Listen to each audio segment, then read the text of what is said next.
Ассалаумағалейкум. Қазақ елі, менің бір сіздерге айтатын бір сөзім бар.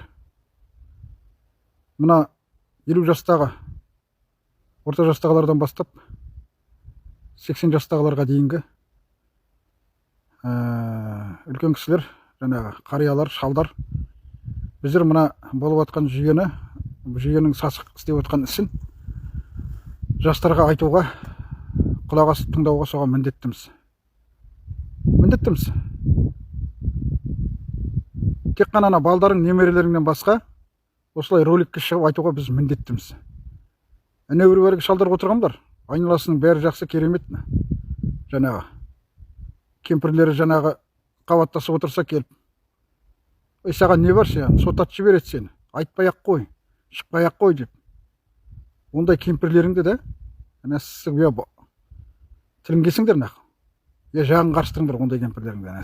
Шалын билеп төстеп отқан кемпірлер көп. Айтқызбай отқан нақ. Біздер жастарға дух беруіміз керек нақ. Жастарға мықты күш қайрат беруіміз керек нақ. Біз сияқты үлкендер айтпаса нақ, шалдарға айтпайтын болса, біз сияқты үлкендер нақ. Е? Үлкендігімізді айтпайтын болсақ, мына жүйеге қарсы, сасық жүйеге қарсы.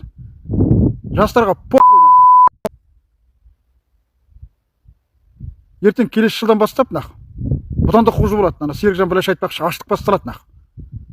Сол кезде білесіңдер ме не болатын?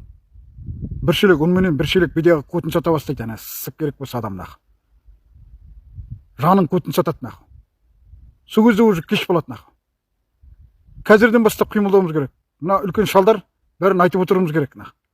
Жастарымызды кәдімгі түсіндіріп, роликке шығып керек. Міндеттіміз нақ. Неге қорқасыңдар, ана сығай нақы, шығыңдарды айтып отырыңдар осылай айтып нақы. Бір қасқыр ұлуды ма нақы, ана айқай салды ма, қалғандары түгел нақы қосылып ұлу керек нақы. Айқай салу керек нақы.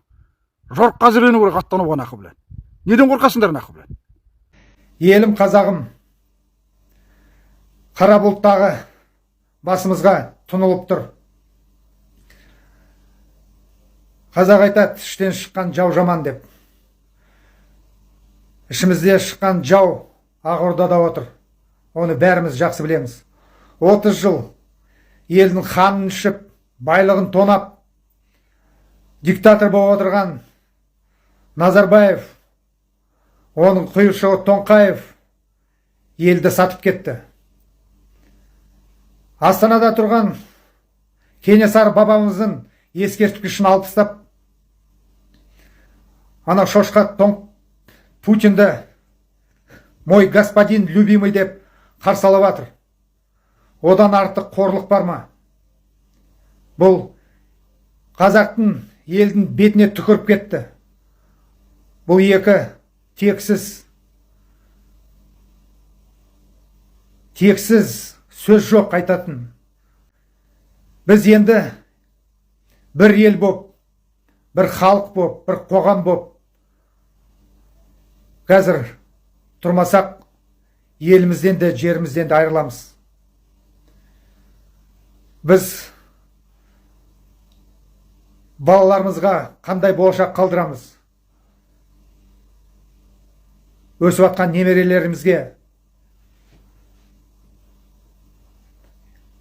бұл жүйенің қылмыстарын айта берсек, көп уақыт алады. Оны бәріміз жақсы біліп отырмыз.